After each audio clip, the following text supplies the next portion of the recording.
O barulho dos sorrisos ainda ecoa nos meus ouvidos. Eu só queria registrar aquele dia perfeito. Meu filho, o primeiro da família a estudar numa das melhores escolas da cidade, uniforme impecável, mochila nova, confiança no olhar. Levantou o queixo quando entramos pelo portão, tentando esconder a timidez que herdou de mim. Eu tive que conter as lágrimas. Senti orgulho, medo e gratidão, tudo ao mesmo tempo. Achava que nada poderia macular aquele instante. Ingenuidade minha. A recepcionista olhou para nós por cima dos óculos, com aquele meio sorriso cortês que disfarça desconfiança. Pediu o nome dele 2 vezes, como se não tivesse entendido. Depois veio a pausa. Longa. Seca. Como quem tenta montar um quebra-cabeça que não encaixa. Eu percebi o olhar dela se movendo entre mim e meu filho, tentando encontrar um fio de semelhança. Ele, é mesmo seu filho? A pergunta escapou num tom leve, mas cortou fundo. Não foi só o que ela disse. Foi o olhar ao redor, as mães que cochicharam segurando as xícaras de café, o segurança que se aproximou um passo. Tudo isso formou uma moldura do que eu já conhecia. O questionamento velado, o julgamento disfarçado de curiosidade. Só que naquele dia eu não estava preparada. Meu filho, com 8 anos e uma confiança frágil, olhou para mim como se quisesse entender se tinha feito algo errado. Tentei sorrir. Disse que estava tudo bem. Mas o nó no estômago dizia outra coisa. Quando uma das mães comentou, achando que eu não ouviria, ele não parece se encaixar aqui. Senti meu rosto queimar como se o ar tivesse se tornado ácido. Era a mesma frase que já tinham me lançado em tantas versões diferentes ao longo da vida. Só que agora, atingia o que eu mais amava. Durante o evento de boas-vindas, cada palavra do diretor soava distante, como vinda de um rádio antigo. Eu observava os uniformes alinhados, as mochilas caras, os sorrisos automáticos. Eles não estavam vendo um menino, estavam vendo uma exceção. E exceções incomodam. Naquele instante, percebi que a batalha não seria apenas dele. Seria nossa. Mas o destino tem um jeito curioso de revelar o que as pessoas tentam esconder. O que começou como um simples primeiro dia de aula se transformou em algo que ninguém esperava. E quando a verdade veio à tona, não foi meu filho quem teve que provar que pertencia ali. Foram eles. O que você faz quando o mundo tenta dizer que seu sangue é uma mancha? Aquele dia me ensinou que o silêncio pode ser mais afiado do que qualquer resposta. E que, às vezes, a vida prepara a vingança mais elegante. Há de mostrar quem sempre esteve no lugar certo, desde o início. Eu tentei disfarçar minha inquietação naquele primeiro dia, mas depois, sozinha no carro, senti as lágrimas caírem sem som. Eram grossas, pesadas, cheias de raiva e impotência. Não era só por mim, era por ele. Meu filho dormia no banco de trás, com o crachá ainda pendurado no pescoço, e eu ficava olhando o reflexo dele pelo retrovisor, tentando gravar aquele rosto que ainda não conhecia o peso da exclusão. O volante parecia escorregar das minhas mãos. Porque um simples olhar dos outros consegue apagar tanto da nossa alegria? Nos dias seguintes, aprendi a decifrar os gestos disfarçados. Mãos que se recolhiam rápido demais, sorrisos curtos, convites para brincadeiras que nunca se concretizavam. O pior era o silêncio. O silêncio das mães que se cumprimentavam entre si e me ignoravam com educação estratégica. Eu era transparente, exceto quando a curiosidade as fazia me observar de lado, medindo minhas roupas, meu cabelo, meu tom de pele ao lado da tez clara do meu menino. Um dia, ele me perguntou se era errado ser diferente dos colegas. A pergunta veio enquanto eu cortava frutas na cozinha, e a faca quase escapou da minha mão. Fingi calma. Disse que ser diferente é o que torna alguém único. Mas, por dentro, senti o medo crescer como uma sombra antiga. Eu sabia o que viria a seguir. As pequenas dores que se infiltram aos poucos, corroendo o brilho que ainda resta. Comecei a chegar mais cedo na escola, observando o som do portão sendo trancado, o cheiro de giz misturado com perfume caro, as risadas que se espalhavam nos corredores. Ele tentava se enturmar, mas voltava sempre com aquele sorriso tímido que escondia um pedido de ajuda que ele ainda não sabia expressar. Nenhuma criança deveria carregar esse tipo de solidão. Eu prometi a mim mesma que não deixaria aquilo continuar. Só que antes de fazer algo, precisava entender o que realmente acontecia ali dentro. A escola falava muito sobre inclusão nos discursos, Mas nas ações, havia rachaduras. O tipo de rachadura que só quem vive sabe ver. Foi então que comecei a notar os olhares quando o noticiário local começou a falar sobre uma série de reportagens envolvendo doações e bolsas escolares. Nada diretamente com a nossa escola, mas algo na expressão da coordenadora me acendeu um alerta. Fiquei atenta, ouvi conversas cortadas pela metade, pedaços de frases que, sozinhos, pareciam inofensivos. Mas juntos, começaram a fazer sentido. Eu já tinha aprendido a sobreviver em ambientes que me olhavam com desconfiança. Mas agora não era sobre sobrevivência. Era sobre proteger o que carrego de mais precioso. Havia uma verdade escondida sob aquelas paredes polidas e jardins perfeitos. E, de algum modo, ela nos incluía. À noite, sozinha na sala, vi as redes sociais da escola explodirem em elogios para o novo programa de inclusão, mostrando fotos cuidadosamente escolhidas. E lá estava ele, meu filho, no centro da imagem. Sem nome, sem contexto, apenas um rosto negro usado como símbolo de virtude pública. O ar ficou pesado. A raiva se transformou em foco. Era como se o mundo tivesse me entregue uma peça do quebra-cabeça. Eu só precisava das demais. O que eles ainda não sabiam é que eu venho de uma longa linhagem de mulheres que aprenderam a lutar em silêncio, sorrindo por fora enquanto desenham o próximo passo por dentro. E, se naquele lugar tentaram fazer de nós uma vitrine, mal sabiam que estavam prestes a se ver refletidos no próprio espelho. É curioso como o destino se desenrola, não é? Às vezes, basta um detalhe fora de lugar, uma palavra maldita, para que toda a máscara comece a rachar. É por isso que tantas pessoas escolhem permanecer aqui, acompanhando cada revelação, porque sabem que a verdade, quando chega, não avisa. E quando finalmente veio, nem mesmo eles conseguiram negar o que eu já sabia. Ninguém pode apagar a luz de quem foi feito para brilhar onde disseram que não pertencia. Naquela noite, o som do relógio parecia mais alto que nunca. Cada tique era uma lembrança do tempo que eu já tinha perdido tentando acreditar no benefício da dúvida. Abri o notebook e comecei a buscar tudo que pudesse ligar à escola às reportagens que eu tinha visto. As palavras dançavam na tela: programa social, inclusão exemplar, premiação municipal. E entre as imagens, lá estava o rosto do meu filho outra vez, sorrindo, sem sequer saber que havia virado símbolo de uma mentira. Meu coração batia diferente, um tipo de raiva ancestral. Aquela que não grita, mas observa. Respirei fundo, mudei a aba do navegador e comecei a procurar documentos públicos, editais, doações, nomes de patrocinadores. Um deles me fez parar. A diretora da escola era citada como beneficiária de um fundo que não deveria existir. O arquivo trazia uma assinatura digital incompleta, um endereço de e-mail que eu reconhecia. O mesmo e-mail que ela usava nas comunicações com os pais. Meu corpo inteiro tremeu. A primeira reação foi o medo. Não de enfrentá-los, mas do que viria depois. Eu sabia que uma mãe negra levantando a voz contra uma instituição respeitada era vista como ameaça. Fechei o notebook. Fiquei lá, na escuridão da sala, com o som distante da respiração do meu filho vindo do quarto. O contraste entre a leveza dele dormindo e o peso do que eu acabará de descobrir doía como se fossem dois mundos sobrepostos, prestes a colidir. Nos dias seguintes, vesti a calma como escudo. Cumprimentei a coordenadora, sorri para as mães, levei bolo para o café da manhã coletivo. Era tudo atuação. Por dentro, eu construía uma ponte entre as pequenas pistas que juntava. Conversas entre professores, notas internas, relatórios com datas idênticas, pequenas coincidências demais para serem acaso. Uma tarde, durante a fila da saída, vi a diretora se aproximando de um repórter da TV local. Ela falava empolgada sobre o orgulho da diversidade, e por um instante eu quis rir. Meu filho, ao lado dela na gravação, parecia cansado. O microfone passava de mão em mão, e, quando a câmera parou nele, ele olhou direto para o vidro onde eu assistia. Aquele olhar me atravessou. Era o olhar de quem começa a entender o que nunca deveria aprender tão cedo. Cheguei em casa e sentei no chão da cozinha.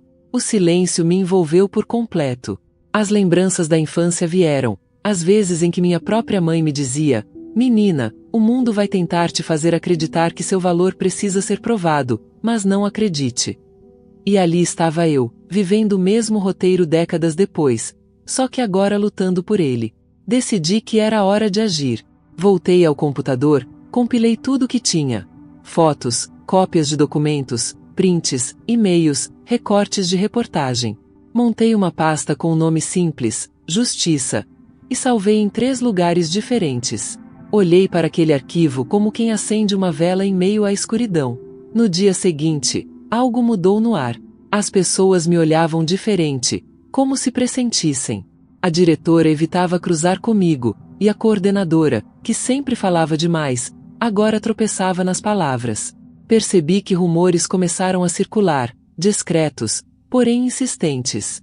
Aquele espaço que antes me apertava, de repente começou a me dar chão. Mas junto com isso veio o medo do tamanho do que eu estava prestes a expor. E se ninguém acreditasse? E se o sistema abafasse tudo? Essas perguntas me perseguiam, mas, ao olhar meu filho entrando na sala de aula, percebi que já não havia volta. A coragem não grita, ela se ergue silenciosa, quando o amor é maior que o medo. As ações pequenas começaram a virar cenas dentro da minha cabeça. A diretora, sorrindo para as câmeras, os repórteres escrevendo suas matérias, os pais repetindo os mesmos discursos prontos sobre empatia. E eu, ao fundo, observando cada palavra cair como tijolo, até formar o muro da mentira onde todos se apoiavam. Naquela noite, choveu forte. A cidade parecia lavar as ruas, e eu senti que alguma coisa estava prestes a mudar. Tirei do bolso o crachá da escola que meu filho tinha esquecido no carro. A foto dele, meio borrada pelo tempo, me encarava com inocência e firmeza ao mesmo tempo. Beijei aquela foto e pensei, eles escolheram a família errada para subestimar. Eu ainda não sabia como, mas já tinha certeza de que muito em breve o país inteiro descobriria o que aquela escola fazia às sombras do discurso perfeito. E quando isso acontecesse, cada olhar de desprezo teria seu preço. Na manhã seguinte, o céu estava limpo de um jeito quase provocador. O contraste entre a calmaria do dia e o turbilhão dentro de mim era cruel. Vesti uma roupa neutra, prendi o cabelo e, antes de sair, olhei para o espelho. Havia algo diferente no meu olhar. Uma serenidade que só aparece quando a dor já foi compreendida, quando o ferimento começa a virar cicatriz. Peguei a pasta onde guardava todas as provas, e senti o peso real dela nas mãos. Não era apenas papel. Era a história do meu filho, a minha, a de tantas outras pessoas que nunca tiveram chance de ser ouvidas. Cheguei à escola pouco antes do evento que celebraria a diversidade e os frutos do projeto social. As cadeiras estavam perfeitamente alinhadas, flores brancas nas mesas, e o som do piano clássico se misturava com o burburinho de pais e jornalistas. Tudo impecável. Tudo falso. Era uma vitrine, e cada pessoa ali participava do espetáculo sem saber que os bastidores estavam prestes a desabar. Quando a diretora me viu, hesitou. Aquele breve segundo em que seu sorriso vacilou foi o estupim. Ela veio falar comigo, fingindo entusiasmo. Que bom que veio. Seu menino está tão feliz aqui. A voz doce, mas o olhar inquieto, denunciava o medo. Eu apenas respondi, sim, acho que ele vai ficar ainda mais feliz depois de hoje. Enquanto ela discursava no palco, exaltando o trabalho da escola e agradecendo aos parceiros, eu observava o reflexo dela nas janelas. Pequenos brilhos de suor no rosto, mãos trêmulas segurando o microfone. Aquilo era poder travestido de virtude. O público sorria, aplaudia, acreditava. E eu, no fundo da sala, sabia que a verdade andava silenciosa entre nós, prestes a tomar forma. Meu filho se aproximou e segurou minha mão. Não disse nada, mas o aperto dos dedos pequenos foi um lembrete de que eu não estava ali por vingança. Estava por justiça. A inocência dele me ancorava, me lembrando de que o que eu ia fazer não era apenas uma resposta, era uma libertação. Durante o intervalo, quando os jornalistas se reuniram para tirar fotos dos alunos beneficiados, aproveitei o instante em que todos estavam atentos às câmeras. Caminhei até o microfone, que ainda estava ligado. Senti cada olhar virar lentamente na minha direção, como uma onda silenciosa. Respirei fundo. Disse apenas, já que falamos em verdade e inclusão, acho justo que todos aqui saibam exatamente do que estão aplaudindo. Por alguns segundos, ninguém reagiu. Então comecei a retirar, um por um, os papéis da pasta, colocando-os sobre a mesa próxima ao palco. Cada folha carregava o carimbo de uma irregularidade, um desvio, uma farsa. Eu falava pausadamente, sem elevar a voz. A tensão crescia como uma corda esticada prestes a romper. As primeiras expressões confusas deram lugar a espanto. Um dos repórteres começou a filmar. A diretora tentou interromper, mas já era tarde. Nas entrelinhas da minha fala, não havia grito nem rancor, havia dignidade. A verdadeira força nunca precisa de volume. Ela se sustenta em cada palavra que não treme. Olhei para aqueles rostos, alguns envergonhados, outros em negação, e percebi que, pela primeira vez, eles estavam me ouvindo sem filtro. Meu filho me observava, quieto, mas com um brilho nos olhos. Ele entendia, mesmo sem que eu dissesse nada. Entendia que aquele não era um ato de raiva, mas de amor. Devo dizer que há algo profundamente restaurador em ver a mentira ruir diante da própria plateia que a aplaudia. Depois do caos inicial, o silêncio voltou a dominar o auditório. Um silêncio que não pedia explicações, apenas assimilava. E foi nesse instante que senti vontade de agradecer, lá no fundo, a cada pessoa que um dia duvidou de nós. Porque foi exatamente essa dúvida que me ensinou a não duvidar de mim. Dizem que toda tempestade começa com uma gota. Às vezes, essa gota é o gesto simples de alguém que não aceita mais ser invisível. É nesse ponto que muitos sentem o impulso de apoiar essa jornada, deixando um sinal silencioso de que a mensagem os tocou. Porque, de algum modo, todos nós já estivemos naquele lugar, tentando provar que pertencemos. E enquanto as primeiras perguntas começaram a surgir, enquanto microfones se erguiam e rostos curiosos se inclinavam, eu percebi que o que viria depois seria ainda maior. O que estava prestes a ser revelado iria muito além de mim, muito além daquela escola. E, pela primeira vez, eu não sentia medo. Sentia que a história finalmente estava indo para onde sempre deveria ter ido. A luz. Quando as luzes do auditório começaram a se apagar, percebi que algo dentro de mim também se acalmava. A confusão ainda tomava conta do ambiente, vozes altas se sobrepunham, olhares me seguiam, mas eu já não escutava nada claramente.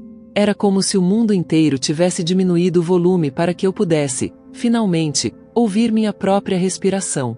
Aquela paz silenciosa que vem depois da tempestade, quando ainda cheira a terra molhada e o ar parece limpo demais para ser real. A diretora tentou se aproximar, mas parou a meio caminho. Havia algo na minha postura que não precisava de palavras. Eu simplesmente a encarei. Ela desviou o olhar. Foi ali que percebi que minha força nunca esteve no grito, mas no olhar de quem não deve mais nada a ninguém. Minha avó dizia, quando o olho não se abaixa, o medo é que muda de lado. E foi exatamente isso que aconteceu. Alguns pais cochichavam, uns fingindo apoio, outros tentando calcular se deviam se afastar de mim. Eu via suas expressões como uma coleção de máscaras se desfazendo.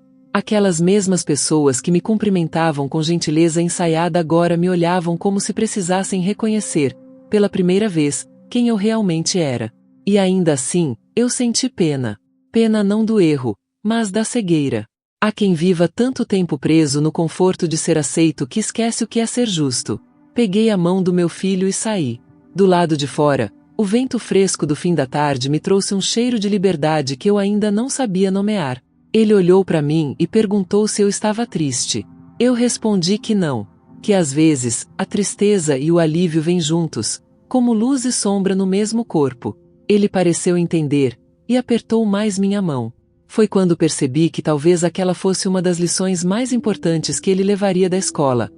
A de que coragem e paz podem andar de mãos dadas. Nos dias que se seguiram, a notícia se espalhou. As reportagens começaram a surgir, comentários se multiplicaram, e de repente minha voz, antes ignorada, estava sendo repetida por pessoas que eu nunca tinha visto. Algumas me procuraram em segredo, contando histórias parecidas. Outras, em silêncio, apenas cruzavam comigo na rua com um olhar de respeito que dispensava palavras. O mais curioso foi perceber que, quando a verdade se torna pública, ela muda de dono. Deixa de ser apenas minha. Passa a pertencer a todos que precisavam dela para recomeçar. E eu vi isso acontecer diante dos meus olhos. A coragem ganhando rosto, nome, eco. No entanto, junto com essa luz, veio o peso. O telefone que não parava de tocar, as entrevistas, as palavras cuidadosamente analisadas por quem queria reduzir tudo à manchete. A exposição é um tipo de prisão disfarçada de voz. E, por vezes, eu me peguei com saudade do anonimato, daquele tempo em que minha luta era só minha e dele, do meu filho. Foi um pensamento rápido, mas real, porque até a vitória tem seu preço, e só quem atravessa o fogo entende que cada chama deixa uma marca. Uma noite, sentei na varanda com uma xícara de chá e fiquei olhando para as luzes da cidade. Eram tantas janelas acesas que pareciam constelações terrenas. Pensei em quantas mães, agora mesmo, rezavam, sonhavam, lutavam em silêncio como eu. Talvez nenhuma notícia falasse delas, mas todas pertenciam à mesma história, aquela que raramente é contada. A história de quem, mesmo ferido, escolhe seguir erguido. Meu filho veio até mim, enrolado no cobertor, e encostou a cabeça no meu ombro. Você acha que agora eles vão nos deixar em paz? Ele perguntou. Eu não soube responder de imediato. As estrelas refletiam nos olhos dele e, por um instante, tive a sensação de que o tempo parava. Por fim, disse apenas: não sei, meu amor. Mas agora eles sabem que não é seguro nos subestimar. O vento balançou as cortinas com suavidade, como se o mundo inteiro respirasse junto comigo. Naquela noite, pela primeira vez, o medo parecia pequeno, quase infantil. Talvez porque eu já tivesse aprendido a olhar para ele de frente, a reconhecer seu rosto e, mesmo assim, continuar andando. E enquanto a cidade dormia e as manchetes ainda ecoavam lá fora, eu senti, no fundo do peito, que o que estava por vir não seria apenas justiça, seria transformação. Nos dias que seguiram, o tempo parecia correr de um jeito estranho. Havia horas em que tudo se movia rápido demais. As mensagens, as entrevistas, as pessoas que de repente queriam me ouvir, e outras em que o relógio quase parava, como se o ar pesasse. Eu ainda acordava antes do sol, preparava o café, arrumava a mochila do meu filho. A rotina seguia, mas a realidade ao redor tinha mudado. A escola já não era apenas uma escola. Era um símbolo. E símbolos, uma vez erguidos, nunca mais voltam a caber no silêncio. Caminhar pelas ruas agora era diferente. Metade das pessoas me cumprimentava com um aceno discreto. A outra metade desviava o olhar. Senti o peso da exposição, aquele que vem quando a verdade deixa de ser um segredo e passa a viver na boca do mundo. Alguns repórteres acampavam na porta de casa, e eu precisava inventar desculpas para que meu filho não se assustasse. São pessoas curiosas, dizia eu, tentando transformar a pressão em normalidade. Mas no fundo, sabia que o que tínhamos feito estava longe de ser esquecido. As investigações começaram, e os nomes, antes intocáveis, começaram a se misturar em manchetes com palavras como fraude e desvio. A diretora foi afastada, a coordenadora renunciou, e de repente a força que antes se escondia nos corredores da escola agora se dissipava na forma de desculpas e justificativas confusas. Eu assistia a tudo sem celebrar. Havia algo de melancólico em ver a queda de quem um dia acreditou ser intocável. Toda destruição, mesmo a necessária, deixa poeira no ar. Enquanto isso, dentro de casa, o silêncio mudava de tom. Já não era o silêncio da incerteza, mas o do cansaço. Sentei na beira da cama algumas noites, olhando pela janela, e esperei o corpo entender que a luta tinha mudado de fase. Meu filho dormia tranquilo, como quem finalmente encontra abrigo. Essa visão me bastava. Mas, por dentro, uma pergunta se formava devagar. E depois? O que vem depois de vencer uma guerra que você nunca quis lutar? Certa manhã, recebi uma carta, escrita à mão, sem assinatura. Sou mãe como você, dizia. Há anos meu filho ouve que o lugar dele não é onde ele sonha estar. Obrigada por não ter se calado. Toquei o papel como se fosse um pedaço de pele viva. As palavras tinham calor. Foi nesse instante que eu entendi. O que começou dentro de uma escola tinha se espalhado como uma faísca silenciosa. Gente invisível começava a se ver no reflexo da nossa história. E não há poder maior do que o de fazer outros acreditarem que também podem resistir. Mas junto da esperança vinha o medo de que tudo se perdesse, que as pessoas se esquecessem depois da próxima notícia, que a coragem fosse engolida pelo costume. O mundo não gosta de lembrar que ainda precisa mudar. Prefere ver histórias como a nossa virarem inspiração de curta duração. Essa era minha nova batalha. Manter viva a chama sem me queimar. Um domingo à tarde, decidi voltar à escola. O portão ainda estava lá, o mesmo que um dia me olhou desconfiado. Do outro lado, o pátio estava vazio. Caminhei até o jardim. O cheiro das flores era o mesmo, mas havia algo diferente no ar, uma quietude quase respeitosa. Uma funcionária me reconheceu e sorriu. Foi um sorriso sincero, o primeiro que recebi ali desde o início. Ficamos em silêncio por alguns segundos, e percebi que às vezes a mudança chega devagar, no compasso das pequenas gentilezas. Enquanto observava o prédio à distância, pensei em como cada espaço guarda memórias de quem ousou dizer basta. Me vi refletida no vidro da sala onde meu filho estudava. Por um instante, a imagem dele apareceu ao meu lado, brincando com um lápis, concentrado. Era como se aquele reflexo dissesse que a história ainda estava sendo escrita, e que o medo de não pertencer era, agora, coisa do passado. O sol começou a se esconder atrás dos prédios e tingiu o chão de um tom dourado. Fiquei ali parada até o fim da tarde, sentindo a luz diminuir aos poucos, levando com ela o peso dos últimos meses. Não era exatamente um fim, talvez apenas uma pausa. Uma respiração suspensa entre o que fomos e o que ainda podíamos ser. E naquele instante, entre o som distante de um sino e o perfume das primeiras flores da estação, percebi que o verdadeiro pertencimento não vem quando o mundo nos aceita, mas quando a gente decide não pedir permissão para existir. A queda não aconteceu de uma vez. Foi lenta, precisa, quase silenciosa. O tipo de desmoronamento que começa por dentro e só depois mostra as rachaduras por fora. As notícias continuavam a se espalhar, mas agora vinham acompanhadas de novos nomes, de vozes que antes tinham medo e que finalmente resolveram falar.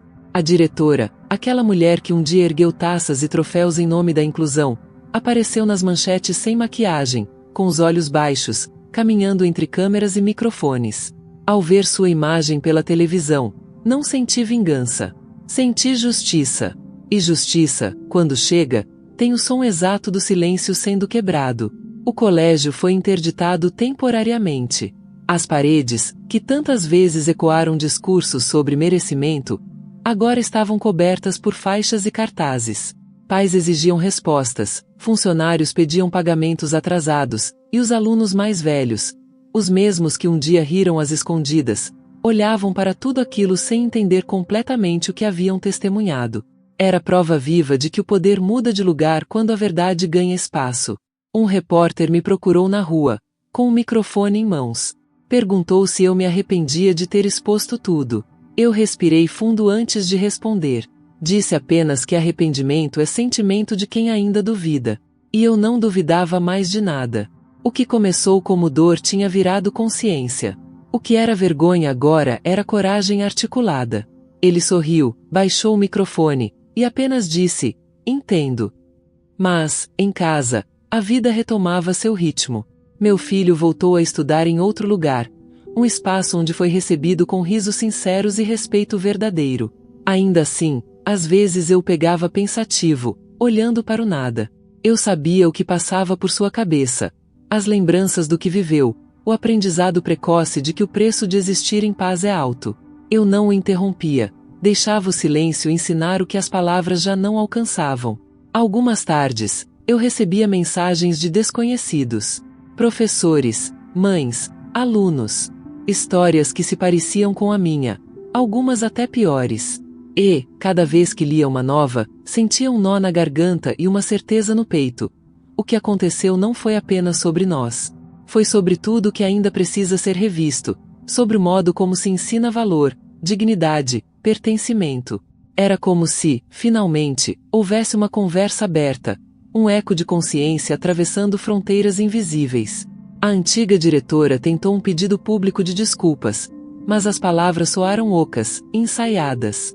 Em uma das entrevistas, ela mencionou meu nome, dizendo que eu a inspirar a repensar suas atitudes.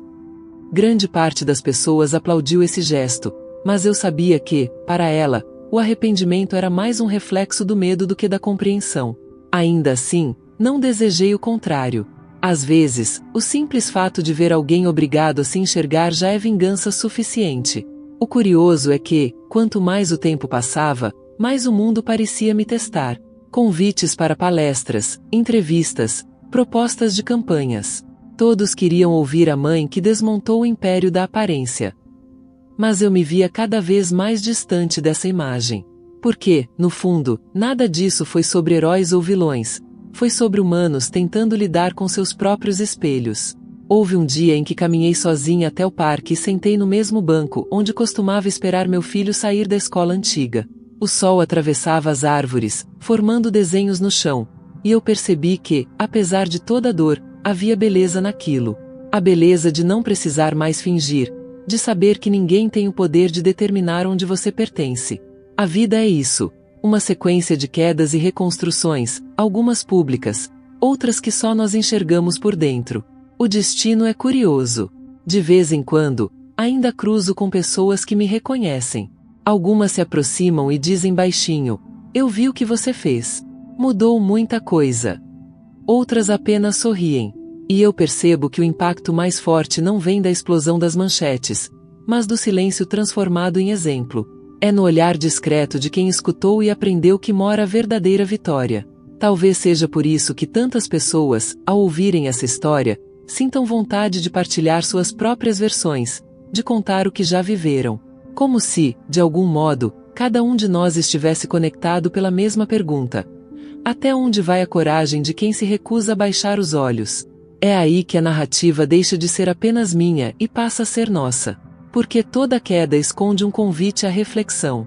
E quando a verdade começa a circular, quando ela toca o outro e desperta memórias adormecidas, é impossível ficar em silêncio.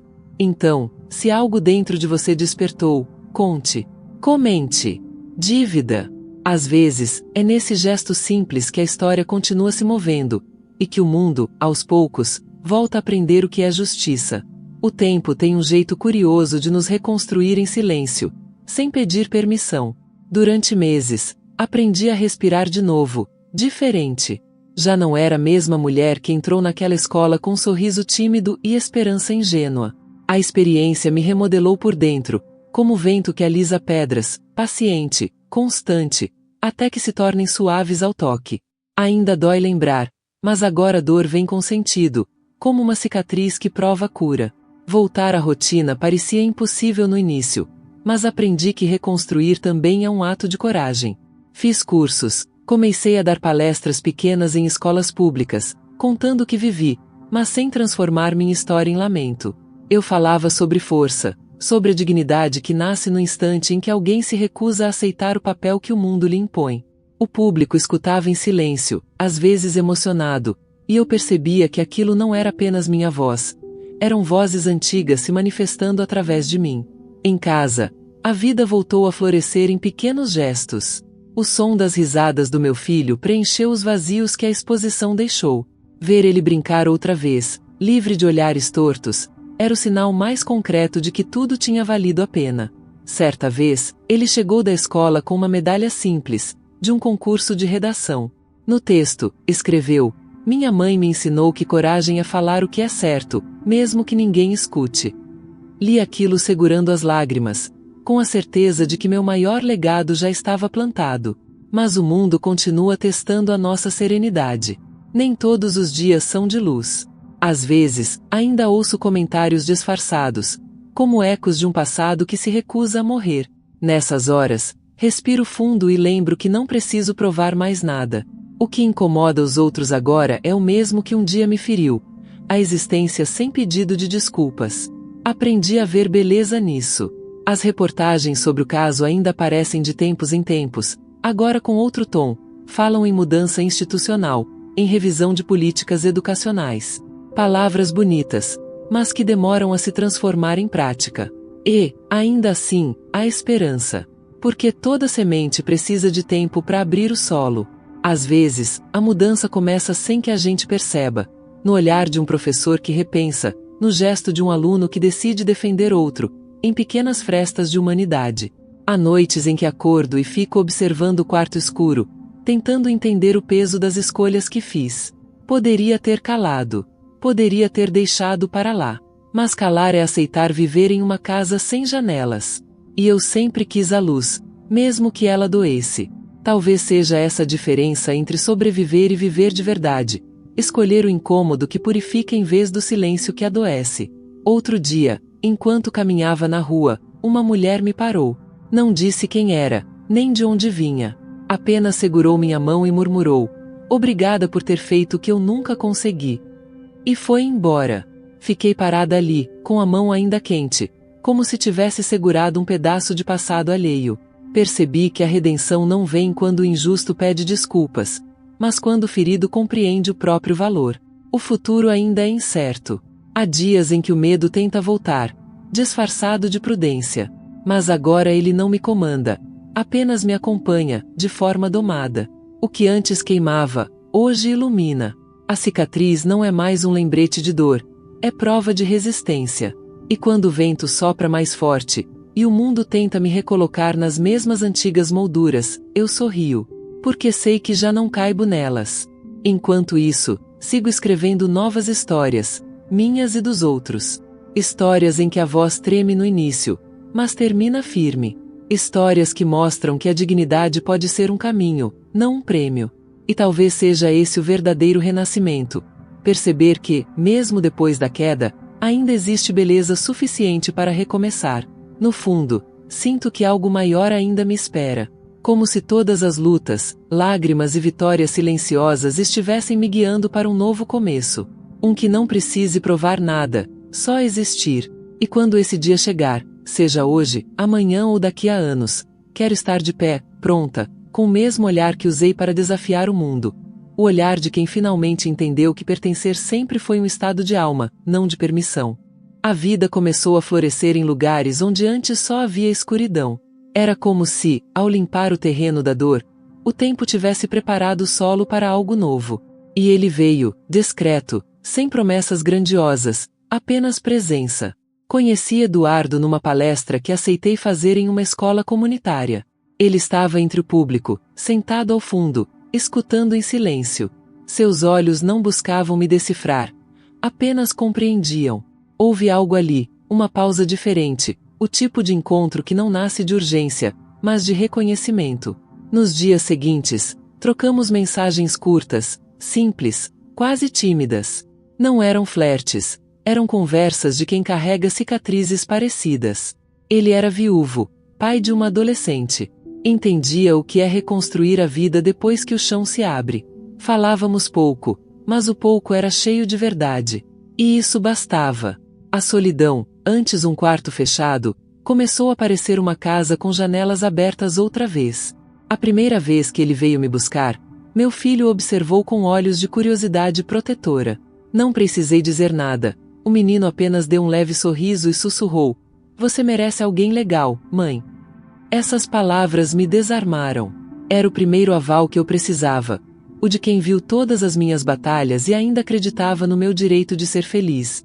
Eduardo não tentou preencher vazios. Ele respeitou cada espaço, cada silêncio.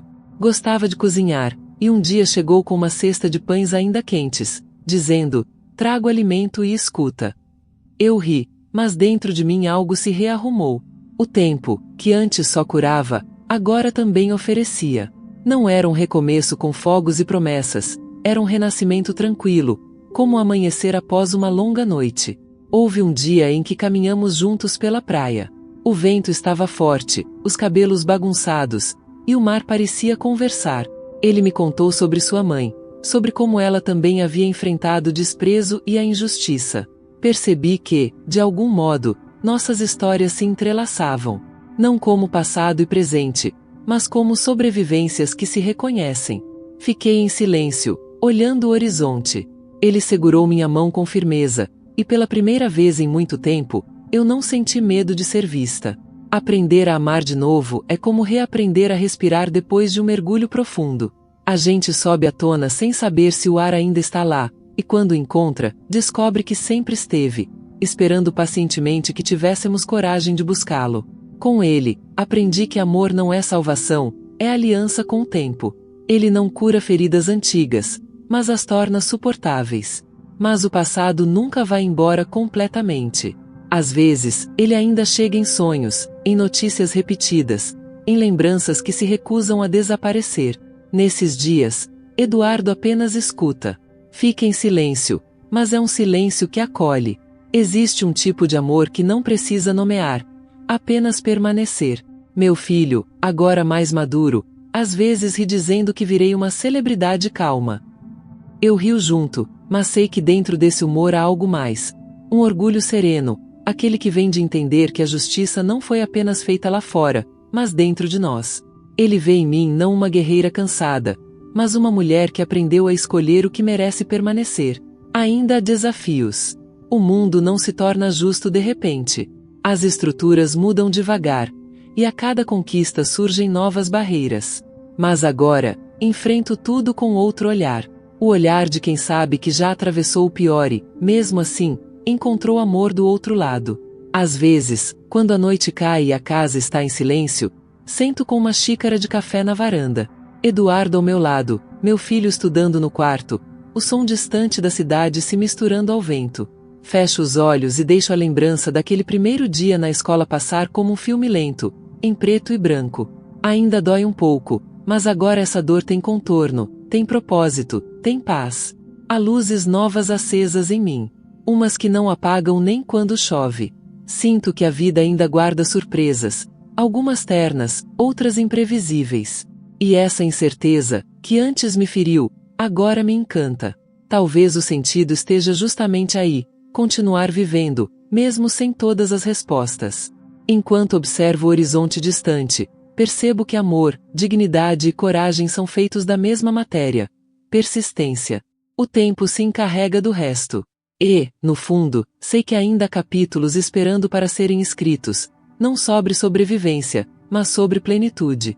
Hoje, quando olho para trás, não vejo mais uma história de dor. Vejo um caminho de transformação, traçado por cada escolha que fiz mesmo quando tinha medo. O tempo, que antes parecia meu algoz, virou meu aliado. Ele me mostrou que o que chamamos de fim, às vezes, é só um intervalo antes do verdadeiro começo. Lembro do primeiro dia naquela escola. O portão pesado, o olhar de desconfiança, o nó no estômago. E lembro do último, quando saí de cabeça erguida, sem precisar dizer palavra.